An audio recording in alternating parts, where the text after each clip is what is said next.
They say the drivers who run ride-hailing cars late at night often encounter strange and supernatural events. In the autumn of 2024, on the Hukun Expressway, an old elevated bridge being dismantled was left with only half its piers. Yellow talismans were plastered on them, and whenever the wind blew, they rustled like someone tearing paper. Old Liang, a night shift driver for Didi, preferred to take intercity orders for the peace and quiet. That night, he picked up a girl wearing a baseball cap who wanted to go to a scenic town. The navigation showed 30 kilometers, estimated 40 minutes. The girl got in the car without a word, simply handing him a folded triangular yellow talisman. Her voice floated out as if from inside a jar. "Stick it on the roof. Don't look back." Old Liang chuckled at her superstition and tossed the talisman into the cup holder. At 2:40 a.m., the car drove onto the abandoned elevated auxiliary road. Fog curled up all around. The navigation began to glitch. The girl started convulsing. A mechanical voice repeated, "Deviation! Deviation! Deviation!" On the screen, the blue dot spun in place, stuck like prey in a spider's web. Old Liang's heart skipped. He slammed the accelerator, but no matter what, the car couldn't brake. Past the tunnel of bridge pillars, just 200 meters ahead, the headlights revealed the road was covered in countless barefoot footprints, all facing toward him. He glanced into the rearview mirror. The back seat was empty. Only the girl's baseball cap sat neatly upright.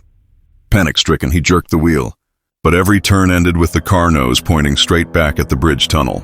The radio crackled, then blared a segment of Yue opera, a ghostly wail. The maidservant died a cruel death. Before the line ended, bang! The car window was slapped. A white paper face pressed against the glass.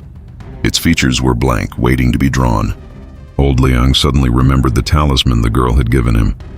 Trembling, he reached for the cup holder, only to pull out a handful of damp soil. Yellow earth, already rotted into mud.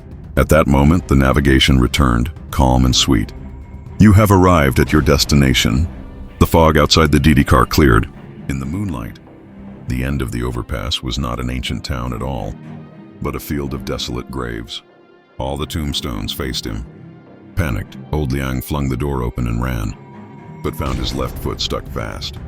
Looking down, he saw the asphalt melting into thick black water that rose to his ankles. Countless triangular yellow talismans floated on the surface, each one scrawled with his license plate number.